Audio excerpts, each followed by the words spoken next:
नमस्कार and welcome to curiously education. मैं हूं Prashant Mawani. I hope you are doing good my dear friends. Theodore Roosevelt साहब का एक बहुत इंटरेस्टिंग कोट है, do what you can with what you have where you are. आप जहां पर भी हैं, सही जगह पर हैं, जो भी रिसोर्सेज अभी आपके पास हैं उनका सदुपयोग कीजिए, उनका मैक्सिमम यूटिलाइजेशन कीजिए।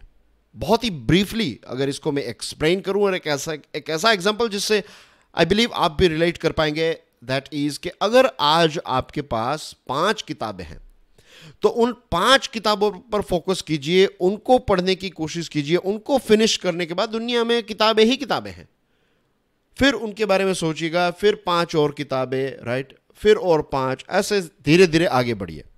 ऐसा मत सोचिए कि जब मेरी पूरी घर की लाइब्रेरी के जो खाली शेल्फ्स हैं ये भर जाएंगे उसके बाद मैं पढ़ाई स्टार्ट करूंगा, राइट। ऐसा नहीं होना चाहिए, इज़न्ट इट। तो जहां पर भी हम जो भी रिसोर्सेज हमारे पास हैं उन सारे रिसोर्सेज का इस्तेमाल करते हुए आज का जो समय है उसका बेस्ट यूटिलाइजेशन हमें करना चाहिए। ये बात थियोडोर रूजवेल्ट साहब अपनी इस कोट में या फिर इस लाइन से हमें एक्सप्लेन करना चाहते हैं। Welcome to editorials and articles analysis. Dear friends, आज हमारे टेबल पर हैं टोटल 5 इंपॉर्टेंट टॉपिक्स। इसमें सबसे पहला टॉपिक जो हम देखने वाले हैं, it's about Rajouri firing, right. एक शब्द है अंग्रेजी में जिसको कहते हैं फ्रेट्रीसाइडल, राइट। फ्रेट्रीसाइडल का मतलब ये होता है कि जब भाई अपने भाई की हत्या करता है। तो जब आप आर्मी का यूनिफॉर्म पहन लेते हैं, जब आप मिलिट्री को ज्वाइन करते हैं, तब जितने भी यूनिफॉर्म वाले लोग हैं, चाहे आप आर्मी में हो तो सारे आर्मी वाले आपके भाई हैं, नेवी में हो तो या फिर एयरफोर्स में हो तो same thing, same stories over there as well, right. Same thing goes with police. तो ये एक कोशिश जो है वो पूरी की जाती है कि एक भाईचारा जो है वो डेवलप हो, एक डिसिप्लिन इनकलकेट करने की कोशिश भी की जाती है कि जो भी अलग अलग रैंक्स में लोग ज्वाइन होते हैं तो उनके लिए पूरी जो यूनिफॉर्म सर्विस है, राइट, आर्मी है तो सारे आर्मी के लोग जो हैं, चाहे आपके आर्मी के चीफ से लेकर आपके जो राइफलमैन हैं या फिर जो लांस नायक हैं, सारे के सारे लोग जो हैं वो एक दूसरे के भाई हैं। कोई बड़ा भाई है, कोई छोटा भाई है, लेकिन everyone is a brother, right. ये एक चीज़ जो है वो आर्मी में पर्टिकुलरली, राइट, इनकलकेट करने की कोशिश की जाती है। लेकिन उसके बावजूद भी कई बार ये रजौरी में जो इंसिडेंट हुआ है, इस प्रकार के इंसिडेंट्स हमें देखने को मिलते हैं। आज से 6 महीने पहले भटिंडा में ऐसा हुआ था कि एक जवान ने अपने 4 साथियों की अपनी ही जो ऑफिशियल गन होती है उससे हत्या कर दी। अभी का जो लेटेस्ट किस्सा आया है उसमें एक मेजर साहब जो हैं उन्होंने 3 लोगों को इंजर्ड किया। ये शूटिंग की प्रैक्टिस कर रहे थे ये लोग और पता नहीं क्या हुआ इनके बीच में, तो मेजर साहब जो हैं उन्होंने गोलियां चलाना स्टार्ट कर दिया, फिर ग्रेनेड्स भी फेंके और फाइनली उनको ओवर पावर किया गया।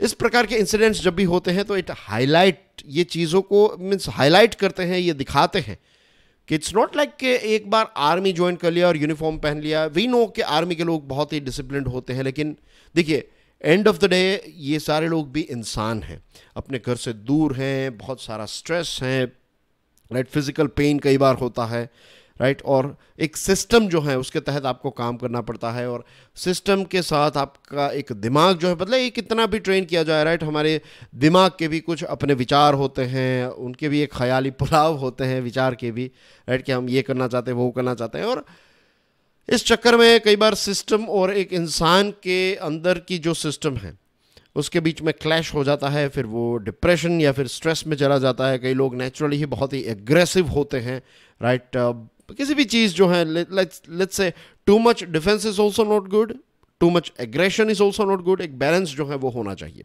लेकिन कई लोग जो होते हैं तो वो छोटी छोटी बात पर बहुत ज़्यादा एग्रेसिव हो जाते हैं, वायलेंट हो जाते हैं। तो यू नो के अलग अलग प्रकार के लोग जो हैं वो आर्मी में होते हैं, उनकी अलग अलग कहानियाँ होती हैं, राइट। तो इन सारे लोगों को हैंडल करना अपने आप में एक चैलेंज है। ये आप इंडिविजुअली नहीं, एक सिस्टम के माध्यम से ही चीज़ों को हैंडल कर सकते हैं। लेकिन कई बार, राइट, इस प्रकार के इश्यूज भी होते हैं और ये दिखाते हैं कि army is not perfect, right. वहाँ पर भी बहुत सारे ऐसे एरियाज़ हैं जहाँ पर इम्प्रूवमेंट किया जा सकता है। अब इसमें ये जो मेजर साहब वाला केस है तो इसमें एक कोर्ट ऑफ इंक्वायरी बैठेगी और देखा जाएगा भाई क्या क्या अंडरलाइन कॉसेस हैं, क्या क्या चीज़ें ऐसी हुई। जो भटिंडा वाला केस था आज से 6 महीने पहले वाला केस, तो उसमें जिस व्यक्ति ने गोलियां चलाई, अपने 4 साथियों को मार दिया, उन्होंने कहा कि भाई मुझे सेक्सुअली एब्यूज़ किया जाता था, सोडोमी का विक्टिम था ये। सोडोमी का मतलब होता है कि ज़बरदस्ती इनके साथ एनाल सेक्स जो है वो किया जाता था। तो इसकी वजह से उन्होंने रिवेंज लिया, एक बदला लिया। दिस इटसेल्फ इंडिकेट्स कि कहीं ना कहीं जो कंप्लेन की सिस्टम है, जो ग्रीवियंस की सिस्टम है, वो उस हिसाब से परफेक्ट काम नहीं कर रही है। जुलाई 2022 में फ्रेट्रिसाइडल फायरिंग हुई थी सुरनकोटे कैंप में, और यहाँ पर भी कैजुअलिटीज़ हमें देखने को मिली। तो ये सारी चीज़ें क्यों हो रही हैं, क्या हो रही हैं, क्या इंक्वायरी हुई, ये सारी चीज़ें जो है वो आर्मी को ट्रांसपेरेंट रखनी चाहिए। बहुत सारी चीज़ें जो हैं वो आर्मी सिविलियंस के साथ या फिर इन जनरली शेयर नहीं की जाती हैं। हकीकत क्या है, सच क्या है, उसके बारे में हमें पता होना चाहिए। उसमें कोई शर्म की बात नहीं है। अगर आर्मी के अंदर कुछ इंप्रूवमेंट्स की ज़रूरत है या फिर हो सकते हैं कुछ एरियाज़ में, तो इसमें मिस करना चाहिए। इसमें कोई छिपाने की बात बिल्कुल नहीं है। और सोल्जर्स जो हैं वो बहुत सारी टफ़ कंडीशंस में ऑपरेट करते हैं, राइट, बॉर्डर के नज़दीक होते हैं, flight and fight mode on होता है, घर से दूर हैं, घर के भी इश्यूज़। तो एक बंदा जो है वो कई बार थक भी जाता है, हार जाता है, टूट जाता है। तो ये जो सिस्टम उनको मजबूत बनाती है, राइट, यही सिस्टम में कुछ ऐसी चीज़ें भी ऐड करने की ज़रूरत है कि अगर किसी सोल्जर को मेंटल हेल्थ सपोर्ट की आवश्यकता हो तो वो उसको जल्द से जल्द मिल जाए। मेंटल हेल्थ को लेकर अवेयरनेस जो है वो भी क्रिएट करना बहुत ही इंपॉर्टेंट है। मेंटल हेल्थ जो है अगर वो बिगड़ रही है तो इट इज़ नॉट कि आप पागल हो गए। और अगर कोई व्यक्ति पागल है, या लेट्स से जो पागल इन द सेंस कि कोई ल्यूनेटिक है, राइट, कोई इश्यू की वजह से अगर उसका दिमाग बराबर काम नहीं कर रहा है तो वो उसकी मजाक भी नहीं करना चाहिए। ये शर्म की बात नहीं, इट्स ए मेडिकल करना। अगर आपको पेट में दर्द हो रहा है, सिर दर्द हो रहा है, कमर में दर्द हो रहा है, तो आप जाएंगे दवाई लेंगे। तो सेम थिंग गोज़ कि अगर दिमाग में कोई इश्यू है तो फिर उसकी भी दवाई हो सकती है, उसकी भी ट्रीटमेंट हो सकती है। इसमें कोई शर्म की बात नहीं। लेकिन अनफॉर्चुनेटली बहुत ही डीपर डाउन हमारे यहाँ पर एक मजाक बना कर रख दिया है कि भाई कोई अगर मेंटली डिस्टर्ब है या फिर कुछ ऐसा है तो कह देते हैं कि यार ये वो तो पागल है, राइट, लोग उनको इग्नोर करने लगते हैं।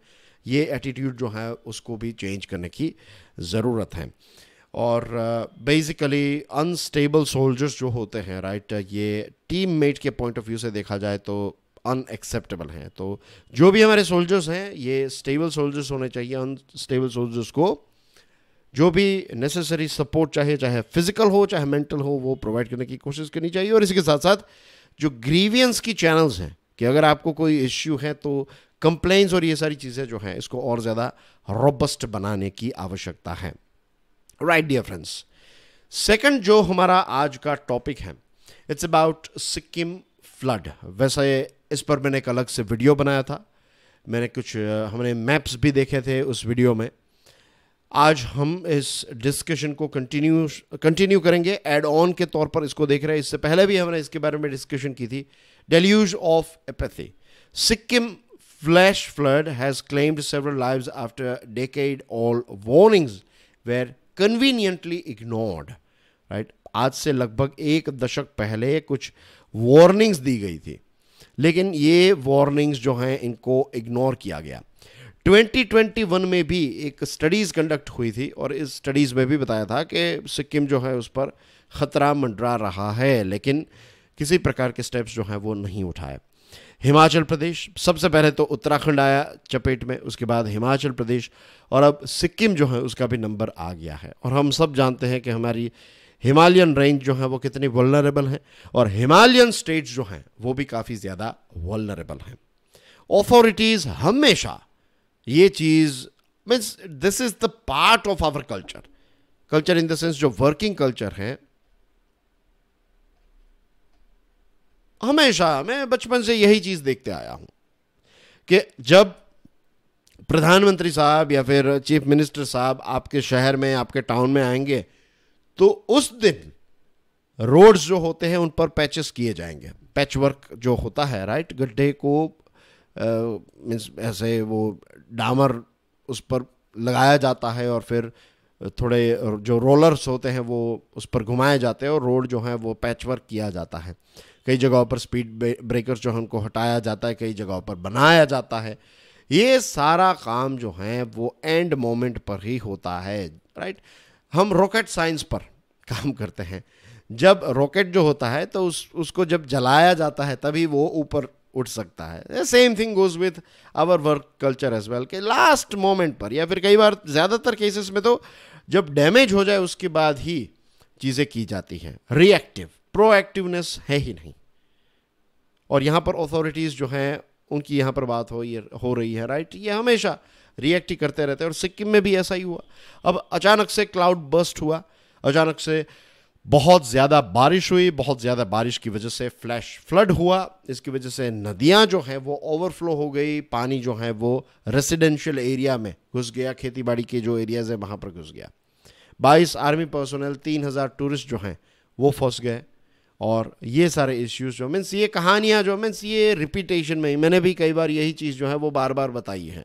चाहे मीन्स स्टेट्स चेंज होते रहते हैं, हिमाचल आता है, उत्तराखंड आता है, लेकिन कहानी तो इसी प्रकार की होती है। सिक्किम जो है वो टूरिज्म पर डिपेंडेंट इकोनॉमी है। अब यहाँ पर जो डैमेज हुआ है, जो तस्वीरें आई हैं, राइट, मैं खुद सोच रहा था कि 2024 में हम कुछ दोस्त जो हैं वो पेलिंग जाएंगे। सिक्किम में एक जगह है पेलिंग, तो मेरा एक दोस्त जो है वो आज से कुछ सालों पहले वहाँ पर गया था अपने हनीमून पर, तो ही टोल्ड मी कि बहुत अच्छी जगह है। और फिर मैंने कुछ वीडियोस भी देखे पेलिंग के, तो मैंने सोचा कि नहीं, यहाँ पर तो जाना ही जाना है, बहुत अच्छी जगह है, राइट, और कम भीड़ है यहाँ पर, तो यहाँ पर जाएंगे। लेकिन अब I am not going there, right. तो मेरे जैसे तो लाखों ऐसे लोग होंगे जो हिली स्टेशंस को अब इग्नोर करेंगे, क्योंकि हम देख रहे हैं कि अचानक आप ट्रैफिक में वेट कर रहे हैं हाईवेज़ पर हिली एरियाज़ में, और ऊपर से शिलाएँ गिर रही हैं और आपकी कार में आप बैठे, आपकी कार को कुचल कर दूसरी कार, मीन्स आप कभी भी मर सकते हैं। जानबूझकर वहाँ पर मरने के लिए कौन जाए घर से इतने दूर? इससे अच्छा है कोई और जगह पर घूम कर आएंगे, right. Of course we all are going to die one day, लेकिन यहाँ पर चांसेस काफ़ी ज़्यादा बढ़ जाते हैं। स्कूल्स बंद रहेगी, बिजनेसेस बंद रहेंगे, राइट, टूरिस्ट फंस चुके हैं, तो अब टूरिस्ट भी यहाँ पर नहीं आएंगे नेक्स्ट टाइम, तो इकोनॉमी पर भी एक बहुत ही नेगेटिव इम्पैक्ट हमें देखने को मिलेगी। और ये बार बार अलग अलग वार्निंग्स जो हैं वो दी जाती हैं, लेकिन authorities, I don't know why, ये वार्निंग्स को कोई इम्प्लीमेंट करवाने वाला या फिर कोई इसको सीरियसली लेने वाला कोई बंदा ही नहीं आया। चीफ मिनिस्टर साहब जो हैं वो और उनका स्टाफ जो है वो क्या कर रहे हैं? अब ये जो पुरानी एक हमारी थिंकिंग है कि हम चलो सब चल रहा है देखा जाएगा, ये चीज़ों से निकलना पड़ेगा। Climate change is a real thing. अब हर जगह पर इस प्रकार की चीज़ें हो रही हैं। तो हिमालयन रीजन में जितने भी राज्य हैं, जितने भी यूनियन टेरिटरीज़ हैं, उन सारे एडमिनिस्ट्रेशंस को कोऑर्डिनेशन के साथ साथ और अपने अपने लेवल पर एक्शंस लेने की ज़रूरत है। जितनी जगहें वल्नरेबल हैं तो उन सारी जगहों को आइडेंटिफाई करके उनके सॉल्यूशंस को आज से इम्प्लीमेंट करना स्टार्ट कीजिए, वरना लगभग आप समझ लीजिए 30 मिलियन 40 मिलियन लोग जो हैं वो डायरेक्टली ख़तरे में हैं अभी हमारे देश में। It's a big thing. Dear friends, number 3 पर जो है it's about economy, right. It's about this MPC monetary policy committee की जो मीटिंग हुई और इसमें क्या क्या चीज़ें हमें पढ़ने को मिल रही हैं, we are going to talk about it. अब सेंट्रल बैंक्स जो हैं, दुनिया भर की सेंट्रल बैंक्स को देखेंगे तो they are navigating through a very challenging time. खास करके पेंडेमिक के समय पर जो सिचुएशन हुई और फिर पेंडेमिक ख़त्म हुआ, पेंडेमिक के बाहर हम निकल रहे थे, ग्रोथ जो है वो काफ़ी अच्छा नज़र आ रहा था कि अब मीन्स पहले ऐसा लग रहा था कि सालों के लिए रिसेशंस रहेगा, लेकिन ऐसा नहीं हुआ। जैसे ही पेंडेमिक ख़त्म हुआ लोग खर्च करने लगे, लोग एंजॉय करने लगे, पैसे खर्च करना चाहते थे, घूमना चाहते थे, right, businesses back to normal हो रहे थे। और तभी ये युद्ध की शुरुआत हो गई, ये रशिया और यूक्रेन के युद्ध की शुरुआत, और इसकी वजह से एक बहुत बड़ी ब्रेक जो है वो देखने को हमें मिली। फ्यूल की प्राइस काफ़ी ज़्यादा बढ़ गई, इन्फ्लेशन बढ़ गया, फूड पर इसकी impact I. I am sure आप ये बेसिक चीज़ें जो हैं वो जानते हैं। तो फिर इन्फ्लेशन इतना ज़्यादा बढ़ रहा था तो रिजर्व बैंक ऑफ इंडिया ने रेपो रेट को 250 बेसिस पॉइंट से इंक्रीज किया, यानी कि 2.5% इंक्रीज हुआ। ये धीरे धीरे करके इसको इंक्रीज किया गया ताकि इन्फ्लेशन को काबू में रखा जा सके। अभी सिचुएशन ये है कि फूड प्राइस जो है इसकी मीन्स फूड की प्राइस काफ़ी ज़्यादा है, फूड में इन्फ्लेशन क्लियरली। आप बाहर खाना खाने के लिए जाए या फिर किराने की दुकान पर या फिर मॉल्स में शॉपिंग करने के लिए जाएंगे, देन यू विल रियलाइज़ कि पहले जिन चीज़ों के लिए आप 7,000 रुपये पे कर रहे थे, आज उसी चीज़ के लिए, उतने ही सामान के लिए यू हैव टू पे समवेयर अराउंड 8,500 रुपीज़ या फिर 9,000 रुपीज़। तो इन्फ्लेशन जो है वो काफ़ी ज़्यादा है। ग्लोबल इश्यूज भी अभी चल रहे हैं। अभी एक युद्ध खत्म नहीं हुआ था, तो अब इजराइल का युद्ध स्टार्ट हो गया और इसकी इम्पैक्ट भी हमें ऑयल और इन सारी चीज़ों पर देखने को मिलेगी। रिजर्व बैंक ऑफ इंडिया ने लिक्विडिटी मैनेजमेंट पर फोकस किया है कि पैसों का फ्लो भी होना चाहिए, अगर बिजनेसेस को पैसे चाहिए तो वो भी अवेलेबल होना चाहिए, लेकिन एक्स्ट्रा पैसे ना हो, इन द सेंस कि ओवरफ्लो अगर हो जाता है बहुत ज़्यादा लिक्विडिटी, यानी कि इन्फ्लेशन बढ़ने के चांसेस जो हैं वो बढ़ जाते हैं, और अभी ऑलरेडी इन्फ्लेशन जो है वो काफ़ी ज़्यादा चल रहा है। रिजर्व बैंक ऑफ इंडिया ने अपना टारगेट जो है, इन्फ्लेशन का टारगेट, वो 4% रखा है। वैसे गवर्नमेंट ने जो लिमिट दी है वो 4% ही है, और इसमें अपर और लोअर बैंड है 2 से लेकर 6%, लेकिन रिजर्व बैंक अब 4% को टारगेट लेकर चल रहा है। और मार्च 2020 से अगर आप देखेंगे तो ऑन एन एवरेज इन्फ्लेशन जो है ये 6% से ज़्यादा रहा है, यानी कि महंगाई जो है लंबे समय से आप देख लीजिए, लगभग 3 सालों से महंगाई जो है वो ज़्यादा ही है। Complex policy choices due to supply side inflation versus softening core rate. जो कोर इन्फ्लेशन है वो थोड़ा बहुत अगर सॉफ्ट भी होगा, लेकिन सप्लाई साइड इन्फ्लेशन है, जो चीज़ें पैदा होती हैं उन सारी चीज़ों में कमी होने की वजह से या फिर शॉर्टेज होने की वजह से इन्फ्लेशन जो है, महंगाई जो है वो काफ़ी ज़्यादा है। अब ये भी एजम्पशन किया जा रहा है, क्योंकि अब ये नया युद्ध जो है वो स्टार्ट हो गया, तो ऑयल की प्राइस जो है वो 3 डिजिट तक पहुंच सकती हैं, $85 पर बैरल से तो ज़्यादा रहेगी।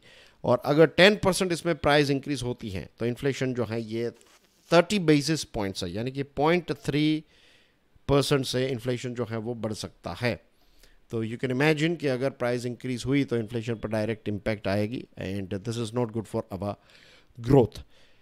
तो अभी रिजर्व बैंक ऑफ इंडिया जो है ये विजिलेंट है, राइट, और विजिलेंट भी हैं, थोड़ी चिंतित भी हैं आप कह सकते हैं। और इसके साथ पर्सनल लोन्स जो हैं उसका भी एक लास्ट में, पर्सनल लोन्स में काफ़ी ग्रोथ देखने को मिला है, which is not good. Means लोग जो हैं वो खर्च करने के लिए अगर बैंक से पैसे ले रहे हैं, बोरो कर रहे हैं, तो this is not a good strategy. आप पैसे अर्न कर रहे हो हर महीने और फिर वो पैसे अगर आप थोड़े बहुत खर्च कर रहे हो तो वी कैन अंडरस्टैंड, लेकिन अगर आप किसी से कहते हो कि भाई पैसे दे मुझे और फिर आप पैसे खर्च कर रहे हो, तो वो चिंता का विषय है ना कि आप मीन्स कर्ज में डूब जाएंगे।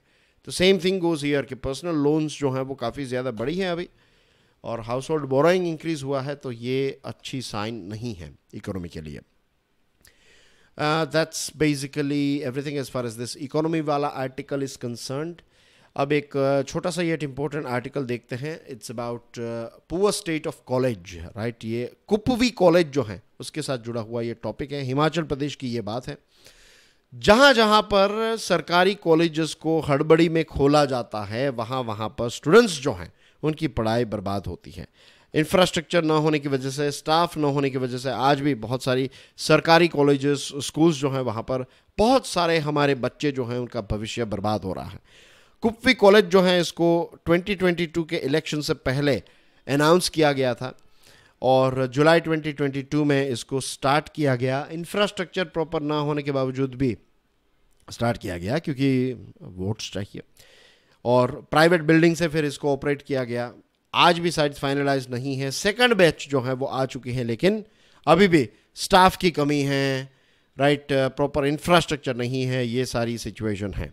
और बहुत सारी जगहों मीन्स हिमाचल प्रदेश की यहाँ पर ये बात है कुपवी की, तो हिमाचल प्रदेश में हायर एजुकेशन जो है उसका शेप अभी उतना कोई खास अच्छा नहीं है, which is very very unfortunate.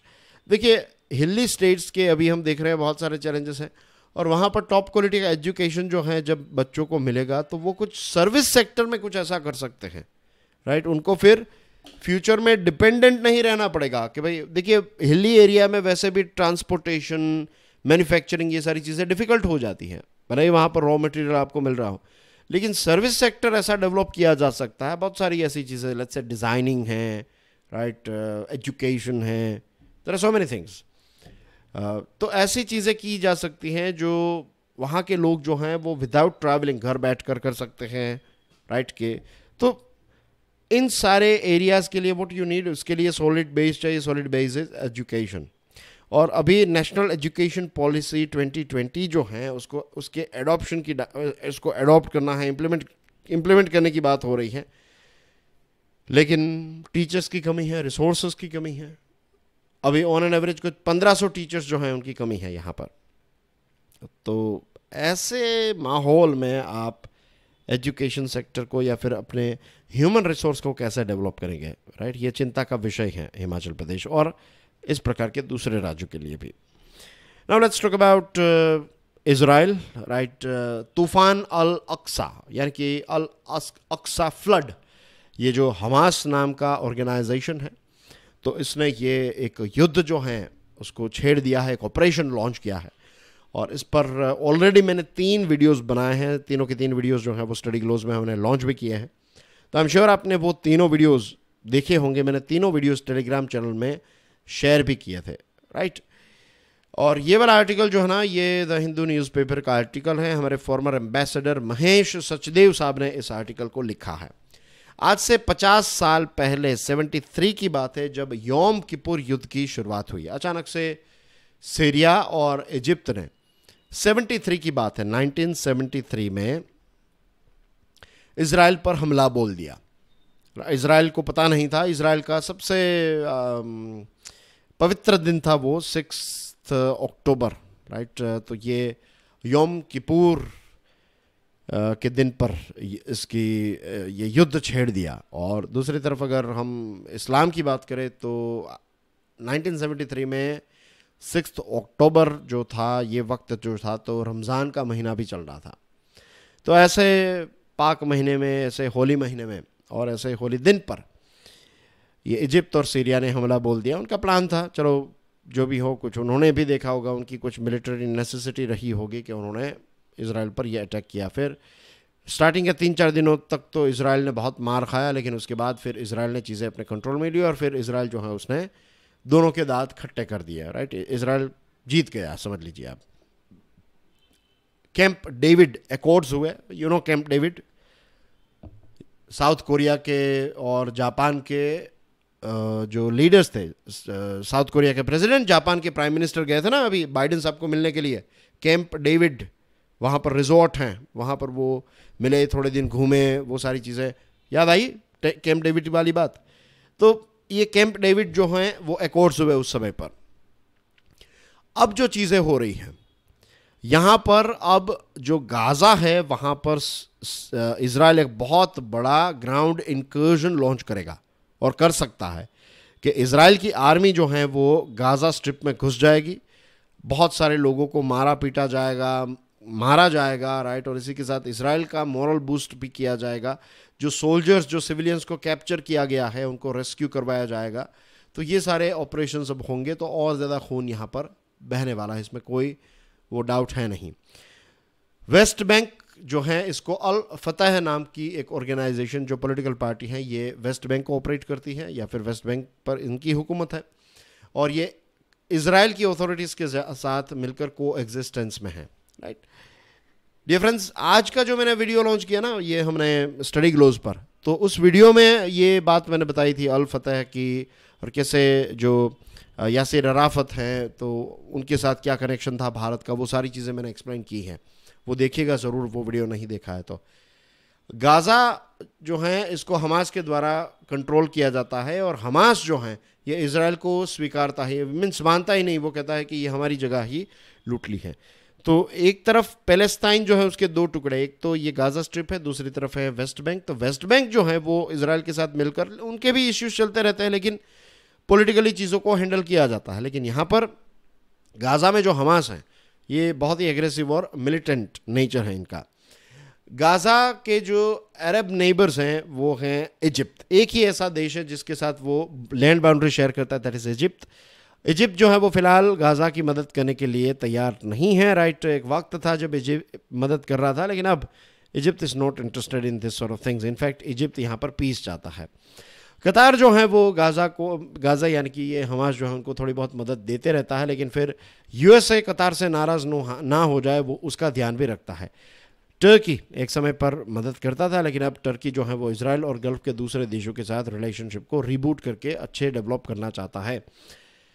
Hamas जो है, तो हमास और फिर यहाँ पर जिस प्रकार का जिहाद का एक कनेक्शन था हमास और दमास्कस के बीच में, दमास्कस यानी सीरिया, तो अरब स्प्रिंग के बाद ये कनेक्शन भी टूट गया है। और सीरिया जो है वो भी किसी भी प्रकार की मदद जो है वो हमास की करने के लिए तैयार नहीं है। ईरान एक ऐसा देश है जो हमास की मदद करते आया है, और जो हमास के लोग हैं वो बेसिकली सुन्नी हैं, ईरान जो है दैट इज़ शिया, और इनके भी अलग अलग इश्यूज चलते रहते हैं।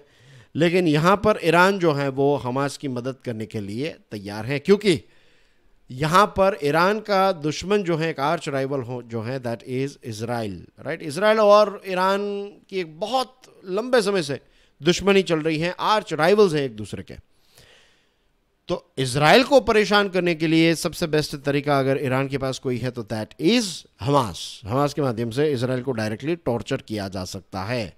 तो ये ईरान जो है वो उसका सपोर्ट एक लंबे समय से रहा है। तो जो हाउथीज़ हैं, हाउथी रेबल्स जो येमेन में ऑपरेट कर रहे हैं, तो उनको ये हाउथी रेबल्स जो है वो भी ये हमास जो है उनको सपोर्ट करेंगे, और बेसिकली हाउथी को सपोर्ट जो है वो ईरान का ही है।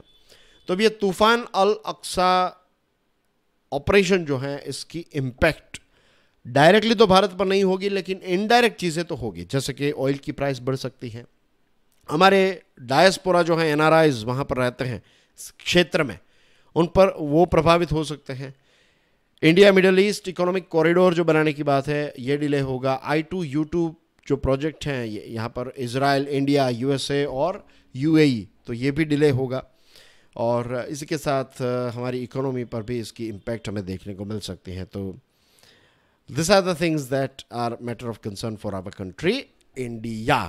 डियर फ्रेंड्स, आपके लिए कुछ क्वेश्चंस हैं, right. Let's quickly check the questions.